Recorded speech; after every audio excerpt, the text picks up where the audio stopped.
만나면 좋은 친구 MBC.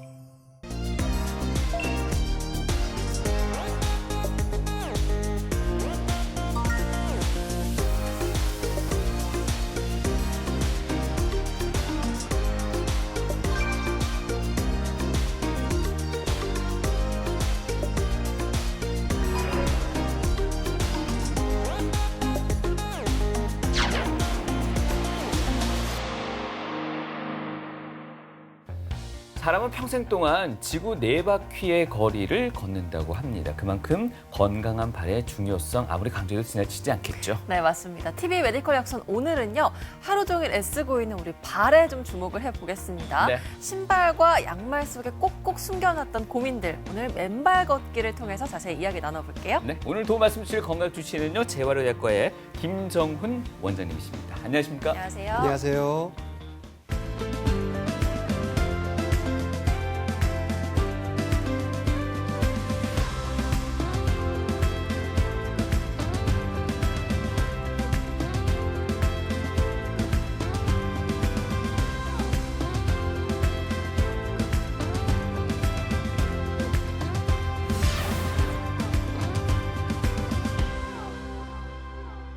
네, 발은 전신 건강의 지표라고도 하고 제2의 심장이라고 하고요. 맞습니다. 또 오장육부의 축소판이라는 말도 있습니다. 네. 원장님, 그만큼 발의 역할이 또 중요하다는 뜻이겠죠? 네, 맞습니다.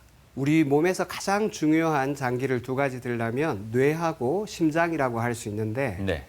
뇌하고 발은 가장 멀리 떨어져 있는 곳이죠. 네. 근데 심장에서 혈액을 발까지 뿜어주는 데는 심장이 이렇게 짜주는 힘으로 혈액이 내려가게 되는데 혈액이 다시 심장으로 올라와야 되지 않습니까? 그때는 발가락 사이사이에 있는 근육의 힘이 얼마나 좋은가에 따라서 혈액이 다시 잘 올라올 수도 있고 또 다시 잘 올라오지 못할 수도 있어요.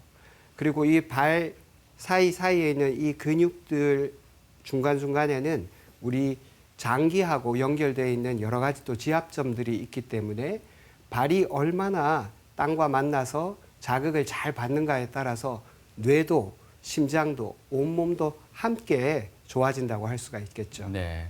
말씀하신 바로 그런 발의 건강과 전신의 건강을 위해서 요즘 맨발 걷기 열풍이 대단한데 이건 유행이라고 하기에는 꽤나 오래 지속되는 것 네, 같고요. 맞습니다. 사실 뭐 쾌적한 스포츠 센터도 있고요. 좋은 운동기구도 많습니다. 요즘 뭐 홈트도 아주 유행인데 그럼에도 불구하고 왜 이토록 맨발 걷기에 이렇게 사람들이 많이 빠져드는 걸까요? 그 이유는 뭐라고 보십니까? 아무래도 이제 사람들이 점점 더 우리나라가 선진국화되면서 네. 자연하고 조금 더 가까워지고 있다 이런 느낌을 많이 받아요.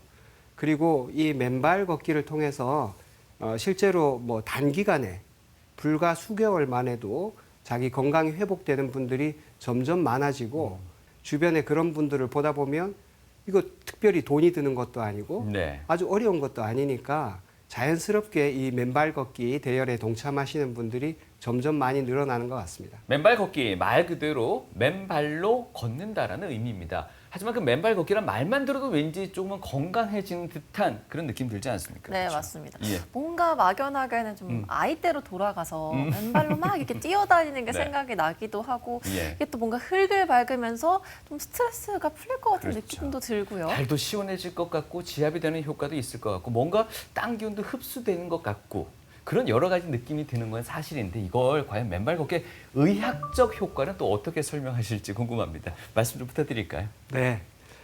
우선 맨발 걷기 4가지 효과만 먼저 말씀을 드리겠습니다. 네. 이제 첫 번째는 땅과 마주한다는 접지고요. 두 번째는 풋코어, 발가락 사이사이에 있는 근육들, 풋코어 근육에 대한 효과, 그리고 발뿐만 자극이 되는 게 아니라 몸 전체가 다 자극이 되면서 이완이 되는 그런 네. 효과가 있습니다. 마지막은 맨발도 중요하지만 걷기 그 자체도 중요하기 때문에 걷기에 대해서 말씀을 드리겠습니다. 네. 우선 우리 몸은 이 근육이나 힘줄이나 연골이나 혈관이나 모든 것들이 다 연결되어 있습니다. 그래서 이걸 결체 조직이라고 하는데요. 이렇게 연결된 곳에 뭔가가 흐르고 있습니다. 그 흐르고 있는 것이 바로 전자입니다. 네. 그러니까 우리 휴대폰 같으면 며칠만 사용을 안 하더라도 방전이 돼서 제대로 쓸 수가 없지 않습니까? 네. 사람도 마찬가지로 이런 휴대폰과 같은 일종의 전자기계라고 할 수 있어요.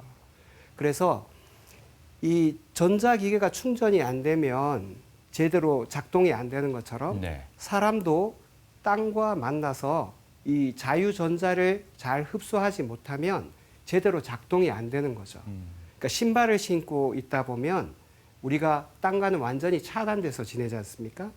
그러면은 점점 더 몸 안에 활성산소 때문에 염증이 쌓이고 이 염증이 결국은 세포 안에 있는 DNA도 파괴하는 그런 일들이 생깁니다. 근데 우리가 땅과 맨발로 만난다면 자유전자를 흡수해서 이런 활성산소들이 안정화되도록 그렇게 만들어준다는 것이죠. 그 맨발은 마치 전자기계와 같은데 땅과 만났을 때 충전이 된다. 이렇게 생각하시면 쉽습니다. 네. 활성산소는 원래는 이제 전자가 이 쌍을 이루고 있어야 모든 그 세포들이 안정한데 쌍을 이루지 못하는 전자들이 생기는 거거든요. 외톨이 전자라고 하는데 이 외톨이 전자의 부족한 부분을 항산화제들을 우리가 먹거나 주사로 맞으면 이 전자 쌍을 맞춰줘서 이 안정이 되는 것인데 굳이 꼭 먹거나 또는 주사로 맞지 않아도 우리가 맨발로 땅과 만나기만 하더라도 얼마든지 이런 활성산소를 안정화시킬 수 있다는 거예요. 마치 활성산소는 이 정상세포가 점점 더 파괴돼 가는 과정을 보시고 있는데 이게 마치 사과가 오랫동안 이 공기 속에 노출돼 있다가 이렇게 쭈글쭈글해져서 상하게 되는 것과 같이 세포도 그렇게 활성산소 때문에 파괴가 되는 겁니다. 네. 근데 활성산소가 좀 적을 때는 괜찮은데요. 활성산소가 점점 더 많아지다 보면 특히 현대인들한테는 활성산소가 너무 많아서 이런 문제가 생긴다는 것입니다. 이 미토콘드리아가 에너지를 만드는 과정에 중간중간에 계속 활성산소가 생길 수밖에 없는데 예전에는 우리 몸 안에 있는 효소들이 이런 활성산소를 잘 처리할 수 있을 정도로 그렇게 활성산소가 많지가 않았어요.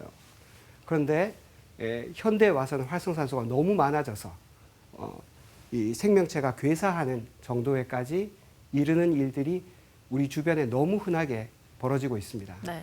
오존층이 파괴되면서 자외선하게 너무 많이 노출되는 것도 문제가 되고 또 대기 오염, 요새 같으면 미세먼지 너무 많은 문제들이 있죠. 그리고 방사능 물질에 노출되는 거, 그리고 흡연이라든지 또는 음식들 중에서도 이런 활성산소를 유발하는 음식들이 너무 많습니다. 네. 현대인들한테는 참 음식이라고 부르기에 민망할 정도로 너무 지나치게 가공되고 이상한 물질들이 많이 포함된 음식들이 많아지고 있거든요.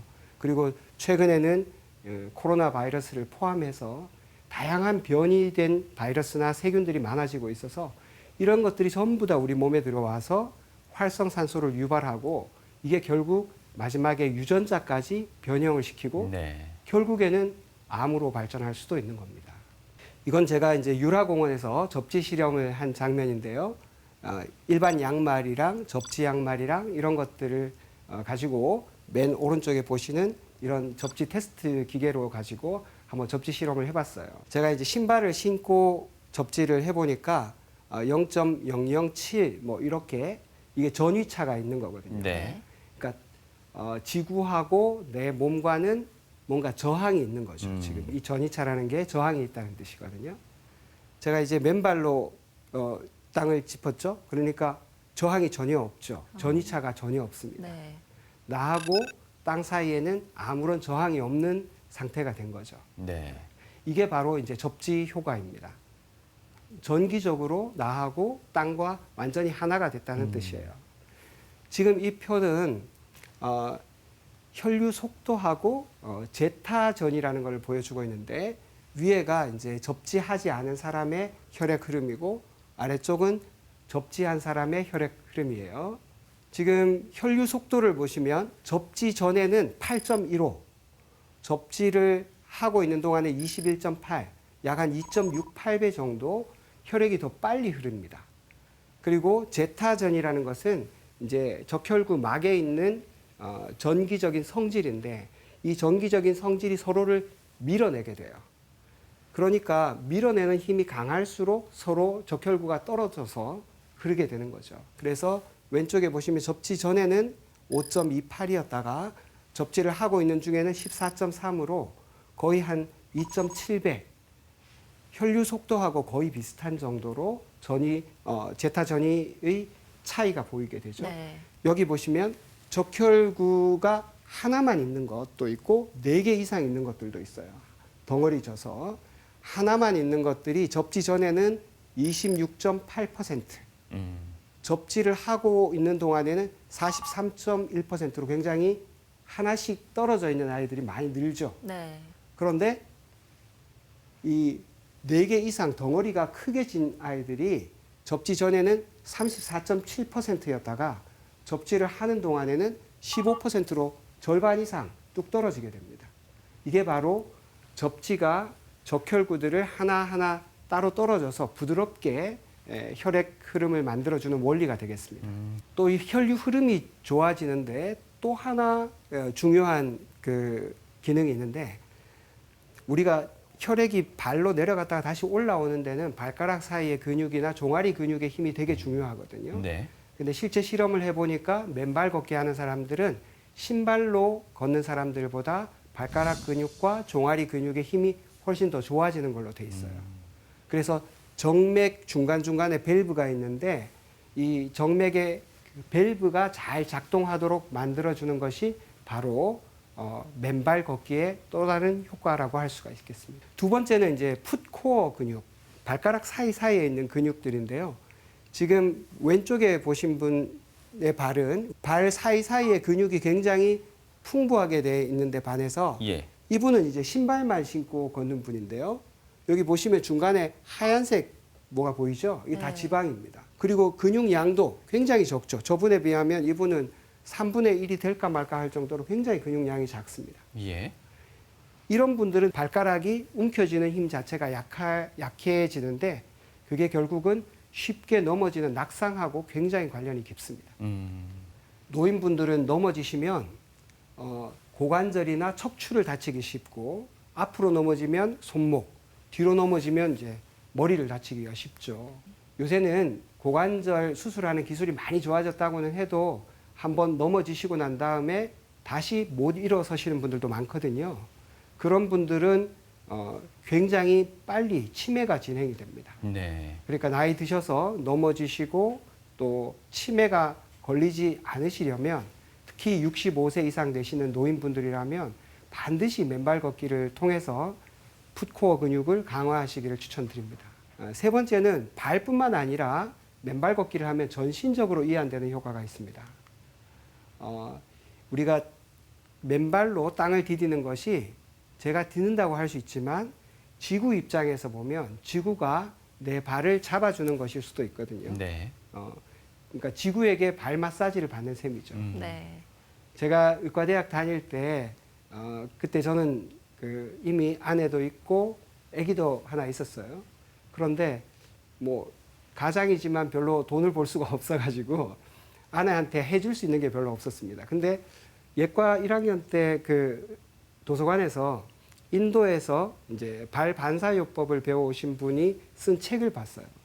그래서 그 책을 열심히 혼자서 연습을 해서 집사람한테 뭐 특별히 선물해 줄 건 없고 제가 발 마사지로 이제 선물을 대신 해줬거든요. 네. 몇 번 해줬더니 집사람도 그게 좋았는지 저한테 이제 발 마사지를 해줬어요. 저는 집사람한테 처음 발 마사지를 받아봤는데 완전히 신세계였습니다. 네. 제가 사실 평발인데 발 마사지를 받으니까 발이 시원해지는 거는 뭐 말할 것도 없지만 온몸이 다 가벼워지고 시원해지는 그런 그렇죠. 느낌이 있었습니다. 네. 그러니까 요새는 집사람이 발 마사지를 많이 안 해줍니다. 그래서 요새는 이제 어쩔 수 없이 지구한테 발 마사지를 받고 있는 네. 셈이죠. 그리고 이 발 반사요법이라는 게 기원 전에 이미 이런 발 반사요법에 대한 그림과 설명들이 있어요. 이게 중국, 인도, 이집트, 심지어는 아예 문명 교류가 없었던 아메리카 인디언들한테도 이런 얘기들이 있는데 되게 비슷합니다. 아직 과학적으로 이게 다 밝혀진 건 아니지만 발이 분명히 발에만 효과가 있는 게 아니라 전신적인 이완 효과가 있다는 것은 제가 직접 체험하면서 이거는 사실이라고 말씀드릴 수 있겠습니다. 네. 마지막엔 걷기인데요. 하버드 의과대학에서 나온 잡지에 있는 내용인데 가장 큰 건강 문제, 뇌나 또는 심장의 문제를 말하는 건데요. 이런 건강 문제에 대한 가장 쉬운 간단한 해결책이 바로 걷기라는 겁니다. 1시간 정도 빨리 걷는 것, 막 달리지 않더라도 빨리 걷는 것만으로도 비만 유전자 32개가 활동성이 절반으로 줄어든다는 거예요. 그래서 비만하신 분들 반드시 걸으셔야 되겠죠. 또 15분 정도만 걷더라도 단 것이나 간식 이런 것들을 자주 찾는 그런 경향성이 20%나 줄어듭니다. 또 걷기를 1시간 이상 하신 분들하고 30분 이하로 하신 분들 비교해 보니까 유방암을 14% 정도 낮춘다. 또 1.2 내지 한 1.5km 걷는 것만 하더라도 무릎이나 고관절의 관절염을 줄일 수 있다. 이게 천천히 걷는 분들 기준으로 하면 한 20-30분 정도 걷는 것만으로도 이 관절염이 줄어드는 효과, 그리고 주 5일 20분 이상 걷는 분들이랑 주 5일 중에서 5일이 아니라 하루만 20분 이상 걷는 이런 분들 비교해 보니까 한 43% 정도의 면역력이 더 좋아지는 그런 효과가 있었다는 거예요. 신발을 신고도 하루에 30분을 잘 못 걷는데요. 반성을 좀 새삼 하게 됩니다. 네. 네, 맨발 걷기라고 했을 때는 좀 이렇게 느낌이 확 왔었는데 네. 이렇게 설명을 들어보니까 뭐 풋코어도 그렇고요, 접지도 그렇고 네. 생소한 단어들이 꽤 맞아요. 나와서 그랬어요. 저도 좀 신기했었는데 예. 맨발 걷기를 좀 주로 하시는 분들 사이에서는 이런 전문 용어들이 좀 많습니까? 어떻습니까? 특별히 많지는 않지만 예. 이거 이제 다양한 이름으로 부릅니다. 예. 땅과 만난다고 해서 그 어싱이라고 부르는 분도 있고 또 그라운딩이라고 부르는 분들도 있는데 다 같은 말이고요. 이 접지라는 것은 우리 피레침이 하늘에서 내려오는 전기를 땅으로 흘려보내는 거지 않습니까? 마찬가지로 우리가 맨발로 땅과 이렇게 접지를 하게 되면 땅에 있는 전기를 우리가 흡수하는 셈이 되는 거죠. 땅과 전기적으로 만나는 거. 이것을 이제 접지 효과라고 하고 어싱, 그라운딩 다 같은 말이라고 보시면 됩니다. 네. 접지, 그야말로 땅을 밟아야 된다는 느낌인데 네네. 땅 위에 있는 잔디 내지는 뭐 바위, 자갈을 밟았을 때도 그런 접지 효과가 있다고 봐야 될까요? 어떻습니까? 네. 잔디는 아까 보여드린 것처럼 잔디는 똑같이 접지 효과가 있고요. 예. 그다음에 바위 같은 경우는 100% 다 있진 않았어요. 저도 실제 실험을 해보니까 어떤 바위는 되고 어떤 바위는 안 되고 이랬었는데 네. 아마 그 땅의 기운이나 이런 것 때문에 조금 더 차이가 있을 것 같고요. 아스팔트는 되지 않습니다. 네. 우레탄 바닥 이런 것도 되질 않고요. 시멘트는 되는 것도 좀 있었고요. 그다음에 환경에 따라서도 좀 차이가 있습니다. 예. 신발은 보통 신발을 신고 땅을 디디면 접지가 안 되는데 제가 비 오는 바로 다음 날 그 고산골에 가가지고 숲에서 신발을 신고 한번 테스트를 해봤어요. 접지가 되더라고요. 네. 그러니까 얼마나 수분이 많은지 또는 그 숲속에서 음이온이 또 같이 나오는지 이런 거에 따라서 접지가 좀 더 잘 되는 그런 환경이 있을 수는 있습니다. 네, 그럼 이렇게 날씨에도 영향을 받는데 계절의 영향도 받습니까? 계절에 따라서 그렇게 큰 차이가 있는 것은 아니고요. 겨울철에 이제 맨발 걷기를 하게 되면 그 차가운 느낌이 주는 그 면역 개선 효과가 있습니다. 네. 조금 겨울철에는 불편하긴 하지만 겨울철에도 맨발 걷기를 하신다면 면역을 올리는 효과는 더 커지고요. 근데 주의사항 말씀드리면 맨발 걷기를 처음 하시는 분들이 겨울에 하시면 좀 어려울 수 있습니다. 그러니까 봄이나 가을 같은 좀 편안한 계절에 맨발 걷기를 우선 시도해 보시는 것이 더 좋을 거라고 생각합니다.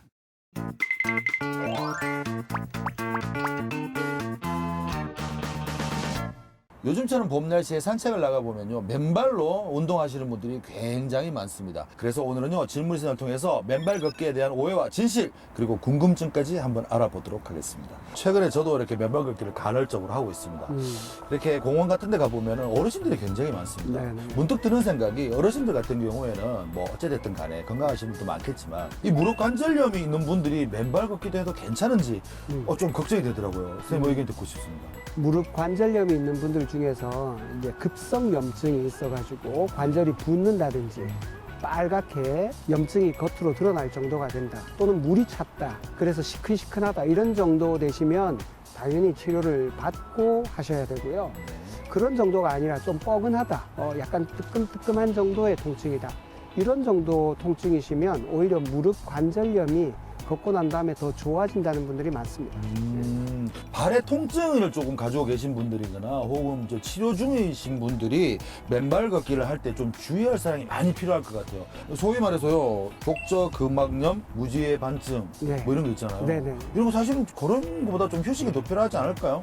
그렇지 않습니다. 아, 이 힘줄의 염증을 완화하는 것이 맨발 걷기입니다. 100%는 아닙니다. 네. 어떤 의학이든지 뭐 우리가 자동차 수리하는 것처럼 그렇게 할 수는 없는 거니까 안 맞는 분들도 가급적이면 원칙만 잘 지킨다면 맨발 걷고 난 다음에 발가락 사이 근육의 힘이 좋아지면서 족저근막염도 좋아지고 무지외반증도 통증이 줄어드는 그런 효과를 얻는 분이 실제로 많이 있습니다. 제 주위에요, 사실은 맨발 걷기를 한 7년 정도 한 여성분이 계십니다. 네네. 근데 결혼 후에 이제 임신을 한 거예요. 네. 임신할 때도 맨발 걷기를 하는지 궁금해서 최근에 네. 전화를 해봤는데 안 한다는 거예요. 네. 그 왜 안 하냐 그러니까 태아에 영향을 줄 수도 있다 이런 얘기 들었다는 거예요. 네네. 실제 그렇죠. 이렇게 사실 임신 중이면 네. 몸도 좀 조심해야 되고 태아를 위해서 그렇다면 잠시 맨발 걷기를 중단하는 게 맞는 선택이지 않겠습니까? 우리가 임신도 출산도 자연의 일부잖아요. 네. 맨발로 흙을 딛고 서는 것도 자연스러운 일이에요. 그리고 실제로 맨발로 흙에서 10분 정도만 걸으면 혈액순환이 좋아져요. 태아에 혈액이나 영양이 공급되는 것도 더 좋아지면 좋아졌지, 맨발로 걸었기 때문에 태아에 그 안 좋은 영향이 있다? 그건 말이 안 됩니다. 선생님, 제가 가끔씩 맨발 걷기를 하게 되면은 발이요, 가끔 아플 때가 있고 열이 날 때도 있거든요. 네네. 이럴 때는 그냥 무시하고 계속 걸어야 됩니까? 아니면 스탑! 중단해야 되는 겁니까? 우리 몸에서 자율신경이라고 해서 네.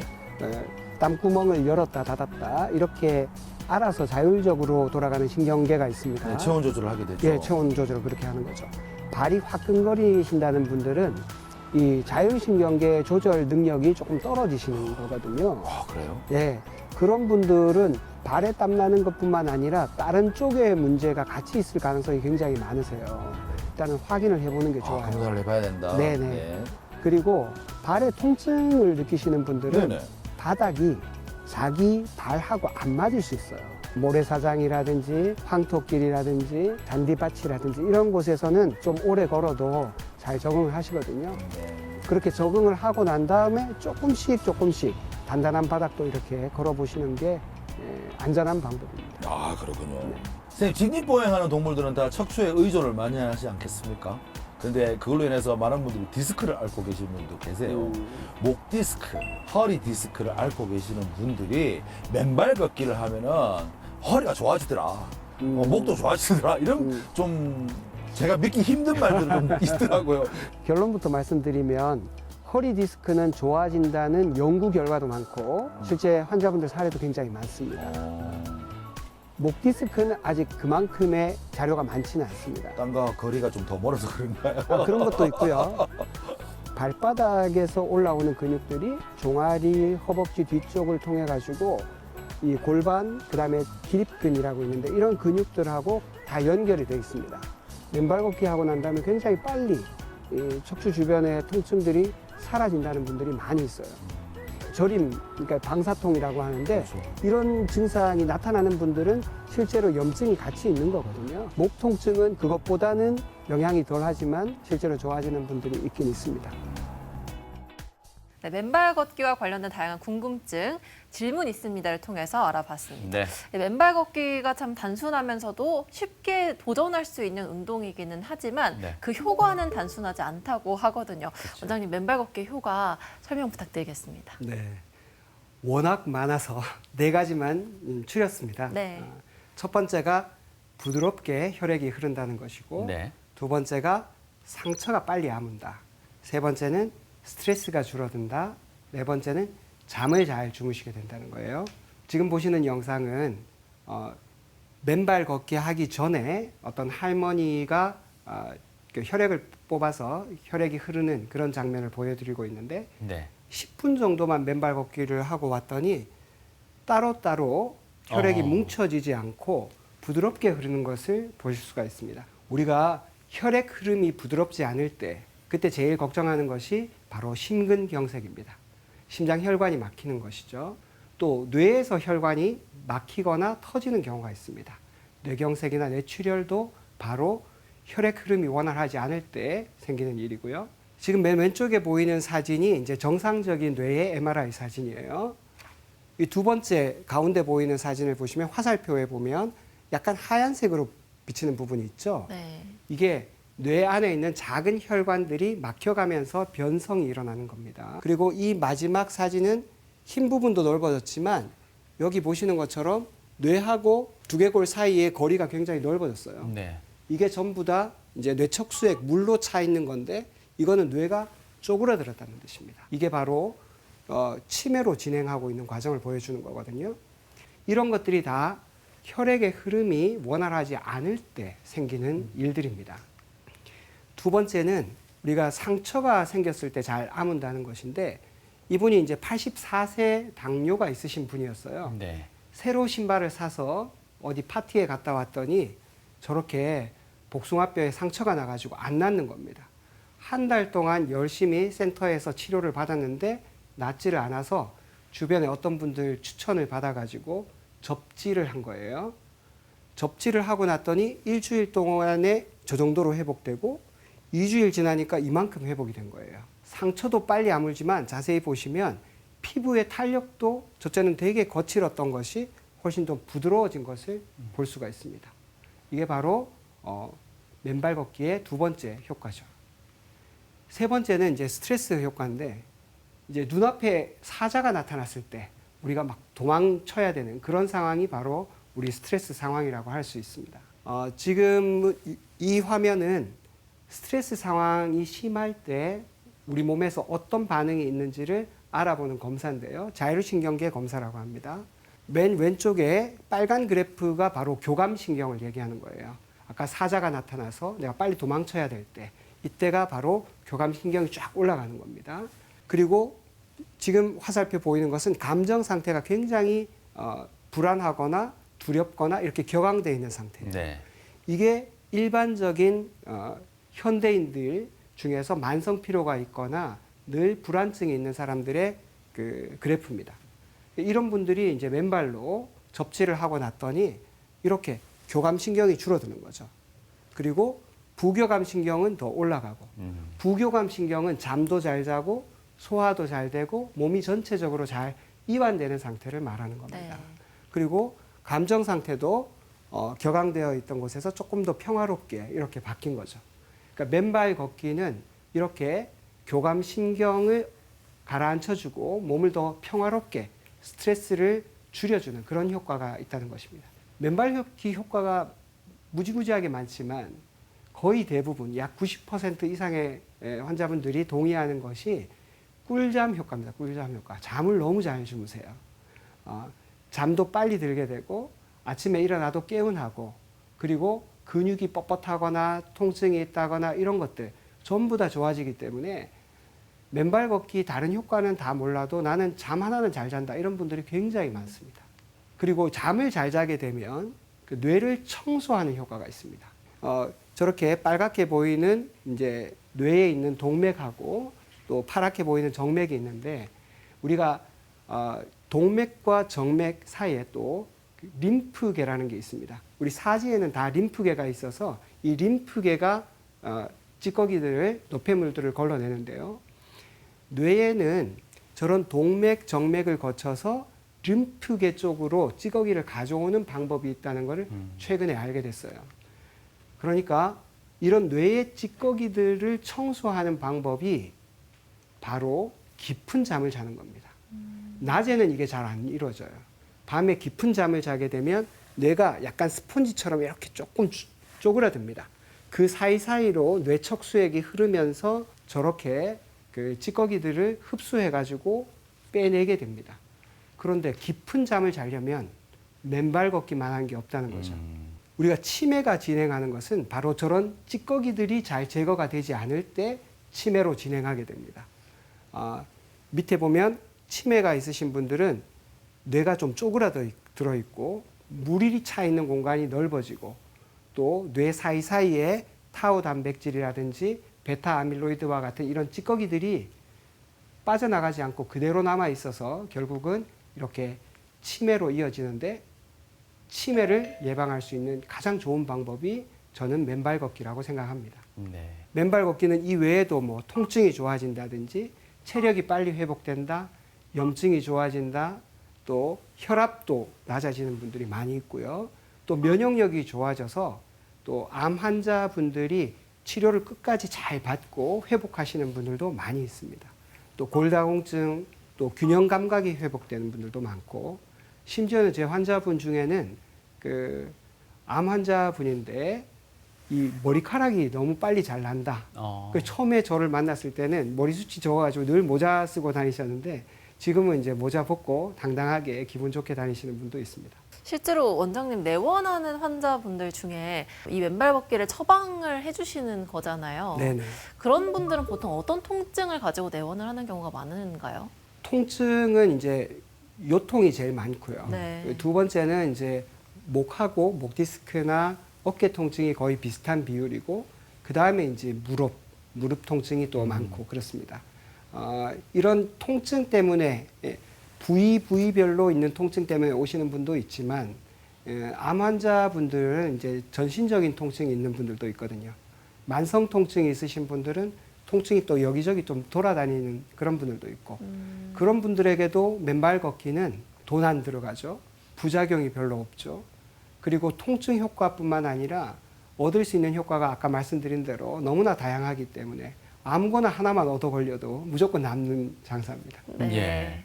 자, 지금부터는 이제 본격적으로 흙길 어디로 나가서 어떻게 걷는 게 더 도움이 될지 한번 여쭤보고 싶은데요. 그에 앞서서 당연하다고 느꼈던 흙길이요. 언제부터는 우리가 확보해야만 되는 어떤 권리처럼 느껴집니다. 네네. 워낙 어렵다 보니까요. 그 운동본부 측에서는 접지법이라는 걸 또 입법하기 위한 노력도 하고 있다는데 이건 어떤 의미입니까?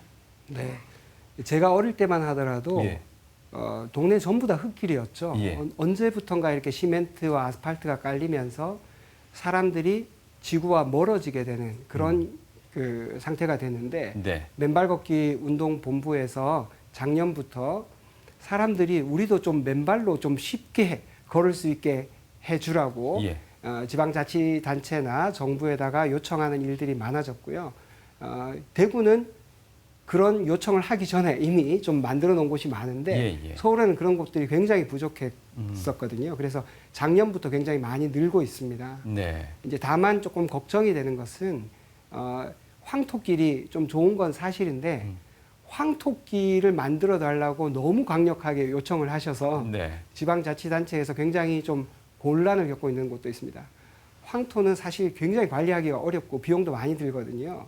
그러니까 꼭 그렇게 특별한 곳을 조성하지 않아도 뭐 오염 물질만 없다면 흙길만 하더라도 우리가 충분히 이런 접지 효과와 맨발 걷기에 다양한 효과를 누릴 수 있기 때문에 접지권이라는 것이 한마디로 얘기하면 우리는 지구와 좀 더 친해지고 싶다, 그런 의미라고 보시면 되겠습니다. 네.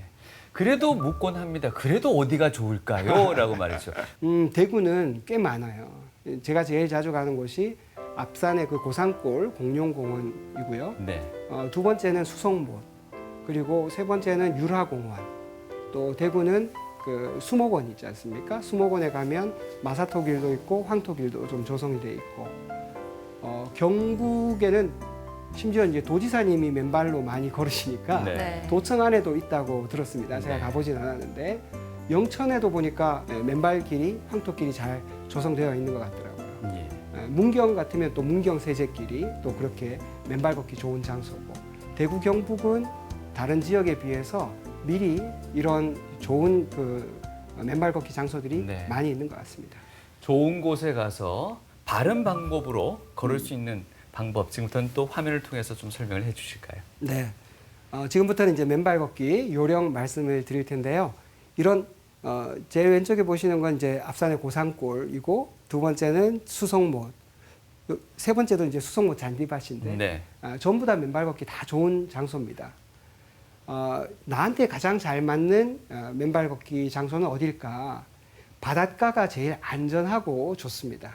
또 그 염분이나 미네랄들이 많기 때문에 자유전자를 흡수하기도 좋은 환경이고요. 두 번째는 이제 황토길인데 황토길은 저기가 유라공원 황토길인데요. 예전에는 저렇게 물이 많지 않았는데 요새 물이 저렇게 많으면 사실 걷기는 어렵습니다. 네. 접지는 잘 되지만 저기는 걷기가 어려운데 수목원 그 황토길은 걸을만 하더라고요. 두 번째가 황토길이고 잔디밭도 제가 되게 좋아하는 장소입니다. 그 까슬까슬한 느낌이 되게 네. 좋아요.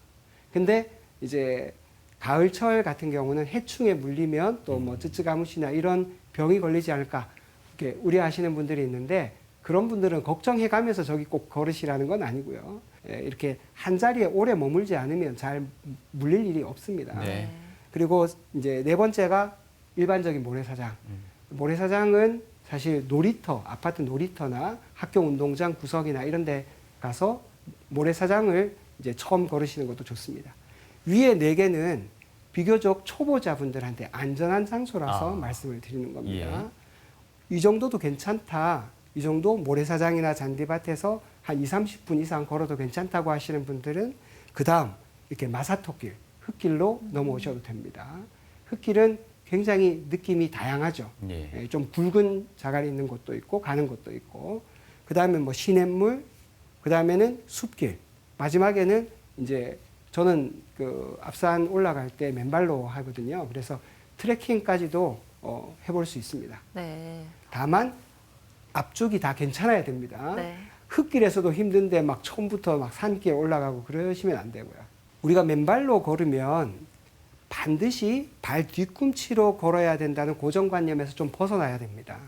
우리가 뒤꿈치로 땅바닥을 먼저 디뎌야 된다는 것은 신발이 다 나오고 난 다음에 연구된 거예요.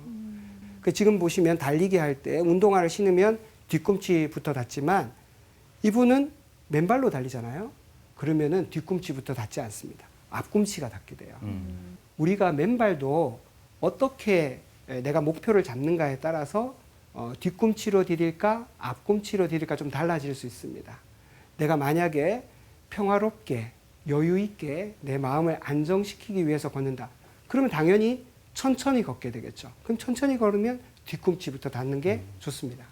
근데 내가 오늘은 기운이 좀 나는데 운동을 해봐야 되겠어. 이렇게 하면 맨발로 달릴 수도 있어요. 네. 그러면 앞꿈치부터 닿는 게 당연히 좋겠죠. 그리고 바닥이 예를 들어서 뭐 모래사장이다, 바닷가 모래사장이다, 뭐 뒤꿈치든 앞꿈치든 그냥 아무데나 딛고 뛰어도 됩니다. 네. 근데 내가 마사토길에서 막 뒤꿈치로 쿵쿵 이렇게 뛰게 되면 무릎 관절이나 고관절에 충격을 주기가 쉽기 때문에 그런 곳에서 달린다면 당연히 앞꿈치부터 디뎌야 되겠죠. 어렸을 때부터 우리 조기 교육하듯이요. 맨발 걷기도 좀 어린아이들도 하면 좋을 것 같다는 생각이 드는데 예. 사실 요즘 이제 학부모님들께서 그런 위생적인 문제를 걱정을 많이 하시잖아요. 네. 주의사항 몇 가지 좀 설명해 주실까요? 예. 네. 가장 중요한 것은 맨발 걷기도 안전이 제일 중요하죠. 그러니까 처음 걸으시는 분들이라면 파상풍 주사를 꼭 맞으시기를 권합니다. 네. 18세 이후 성인이라면 10년에 한 번씩은 파상풍 주사를 맞으시고 58년생 이전이거나 그 이후라 하더라도 이 DPT 예방 접종을 받은 기억이 없으시다면 그런 분들은 처음 맞을 때는 3번을 맞아야 됩니다. 파상풍이 이제 흙 속에 있는 균 때문에 생기는 건데 만에 하나라도 상처가 나서 그 안에 파상균이 들어가면 다 그런 건 아니지만 일부 환자에게서는 진짜 그 몸이 이렇게 뒤로 꺾이고 신경의 독소이기 때문에 굉장히 위험한 상황이 생길 수 있으니까 드물긴 하지만 안전을 위해서는 꼭 파상풍 주사를 맞고 네. 하시는 것이 좋겠습니다. 또 여름철에 그 의욕이 너무 앞서시는 분들이 차를 공원에다가 대놓고 신발을 차에서 이미 벗고 네. 네. 그 주차장을 지나서 흙길로 가시는 분이 있어요. 예. 화상 입기 쉽습니다. 아스팔트가 여름에 달궈지면 굉장히 뜨겁거든요. 예. 그래서 여름에는 아스팔트라든지 또 시멘트 바닥이랄지 자갈길이라든지 또 바위 이런 곳은 특별히 여름에는 피하시고 흙길에서 신발을 벗고 걸으시기를 추천드립니다. 또 겨울에도 좀 주의할 사항이 있어요. 겨울에는 발을 제외하고는 온몸을 따뜻하게 해주는 게 중요합니다. 그래서 목도리라든지 모자라든지 장갑이라든지 이런 걸 끼고 겨울철에는 발만 내놓고 그 맨발 걷기를 하시는 게 좋고요. 시작하기 전에 반드시 준비 운동을 5분 이상 꼭 하시고 맨발 걷기를 하시는 것이 좋습니다. 네. 그리고 가급적이면 겨울은 땅이 딱딱하고 얼어 있기 때문에 사뿐사뿐 걸으셔야 돼요. 쿵쿵 걸으시면은 훨씬 더 무릎이나 허리에 안 좋을 수 있으니까요. 그리고 겨울철에 맨발 걷기 하고 나면 약간 감각이 무딘 상태거든요. 근데 그런 분들이 집에 와서 뜨거운 물로 바로 씻게 되면 화상 입기 쉬우니까 그거 주의하시고 가급적이면 찬물로 씻고 난 다음에 발이 어느 정도 이렇게 녹았을 때 그때 다시 한번 따뜻한 물로 하시는 것도 좋습니다. 맨발 걷기를 하다 보면은 아무래도 상처가 조금이라도 날 수도 그럴 수 있잖아요. 있죠. 예. 근데 뭐 당뇨병 환자 같은 경우에는 상처가 나도 잘 치유되지 않는다는 네, 특징이 맞습니다. 있는데 예. 이런 분들 같은 경우에는 맨발 걷기를 좀 자제하는 게 좋겠죠? 당뇨 환자분들은 맨발 걷기를 하면 안 된다라고 얘기하시는 분들이 있는데 네. 저는 당뇨 환자라도 아침에 약 하나를 먹고 조절이 잘 되시는 분들 경우에는 전혀 문제가 없다고 생각합니다. 네. 그런 분들은 그대로 하셔도 되고 다만 이제 인슐린 용량을 주사로 맞는 당뇨 약이 있거든요.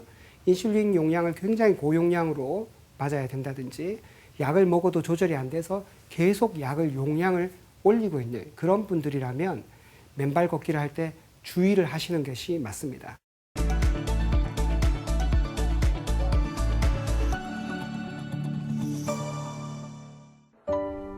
지금으로부터 2년 전 어느 날 갑자기 들이운 폐암의 그림자. 처음에는 호흡곤란, 호흡곤란하고 그것도 이상하게 진단받고 난 다음에 그게 생기더라고요. 호흡곤란이 왔고 기침이 났고 그다음에 열이 올랐어요. 그 세 가지. 이분이 처음 22년도 11월 달 정도 해서 이제 폐암 진단을 받으셨는데 입원해서 수술을 하려고 들어갔다가 암이 퍼져 있어가지고 수술을 하지 못하고 이렇게 다시 닫은 거죠. 항암 치료를 하기에도 체력이 너무 바닥이어가지고 항암 치료했다가는 뭐 암뿐 아니라 사람도 잡겠다 이런 정도가 돼서 한 5분 거리의 그 은행을 본인이 걸어서 못 가셔가지고 택시를 타고 은행을 가야 될 정도로 체력이 너무 안 좋으셔가지고 꼼짝을 거의 못 하셨어요. 그 상태에서 이제 저희 병원에 오시게 됐죠. 그 면역 치료하고 그다음에 고함량 비타민 C 치료.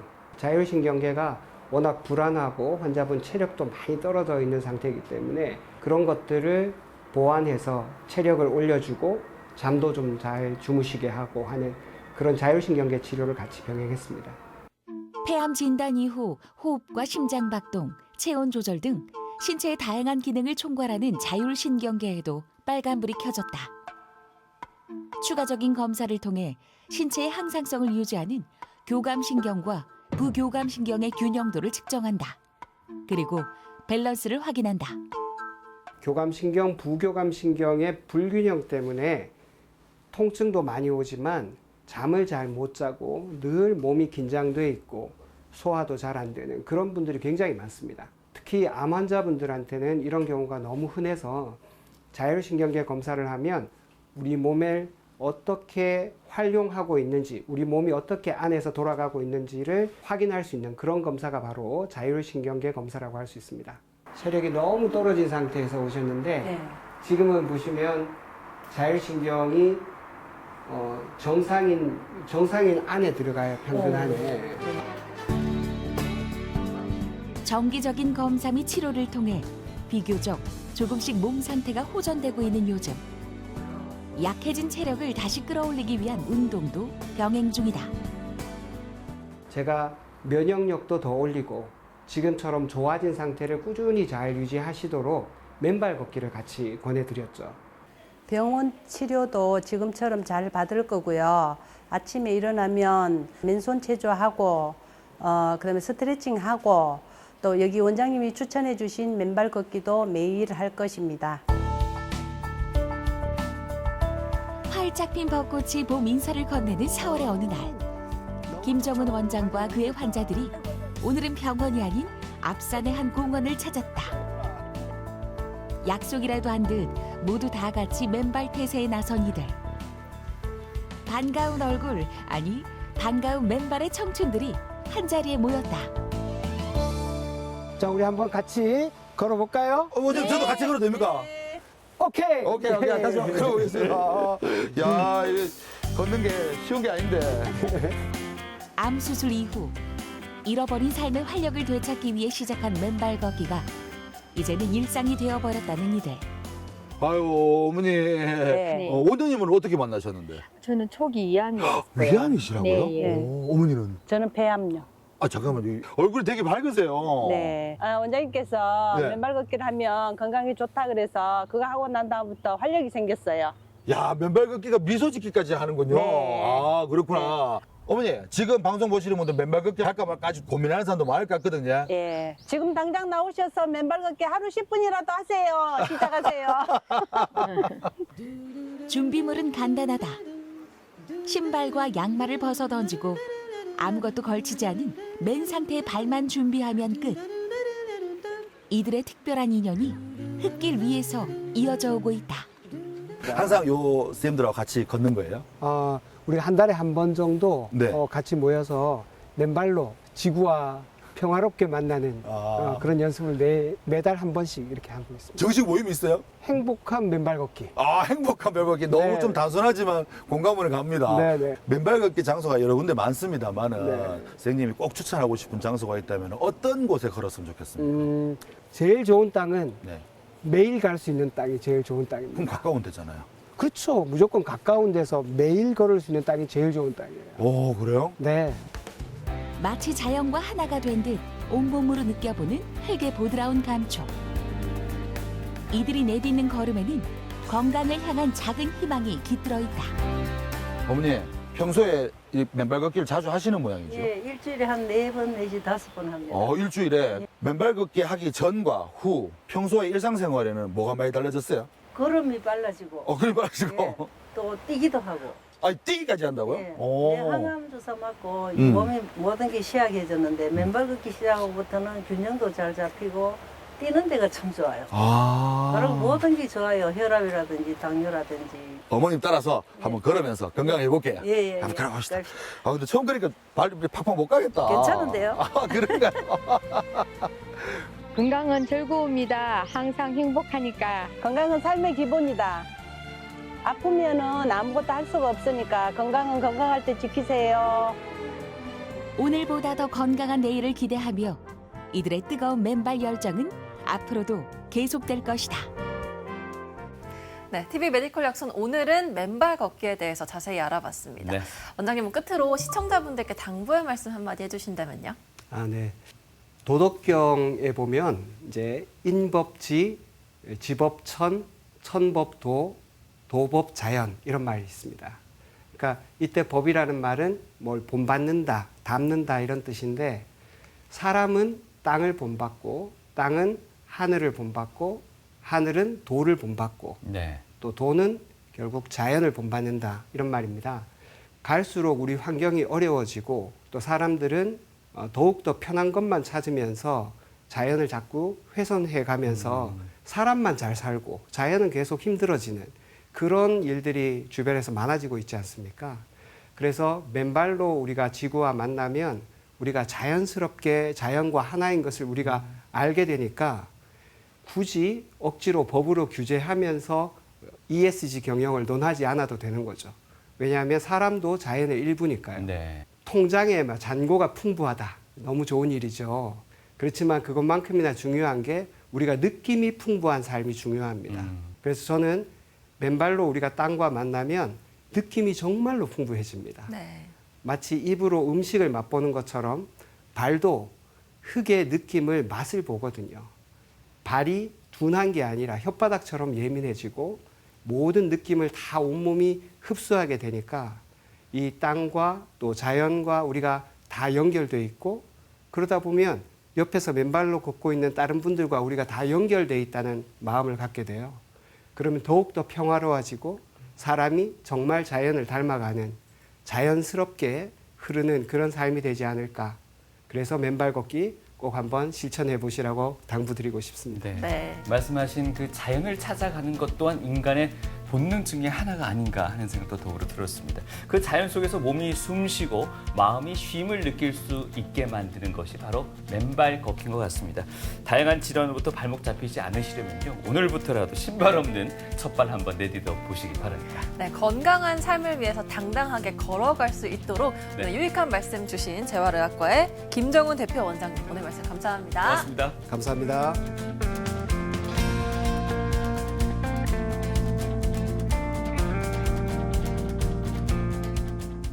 전공이 1년차 때 만났던 환자입니다. 그 환자분은 30대 초반이셨는데 다발성 경화증이라 그래서 이렇게 다리부터 마비가 돼서 이렇게 마지막에는 이제 눈도 마비가 돼서 실명하시고 말도 거의 잘 못하셨어요.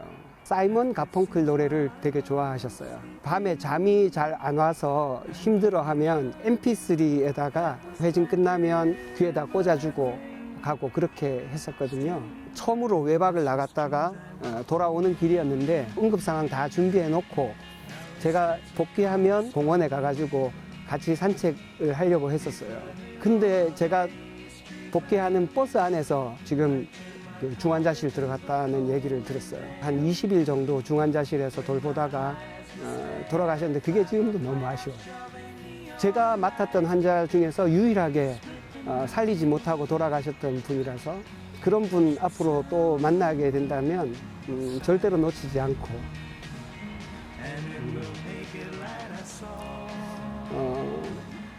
이 지구별 여행을 좀 더 평화롭게 마지막까지 잘 하실 수 있도록 돕고 싶은 마음이 지금도 있습니다.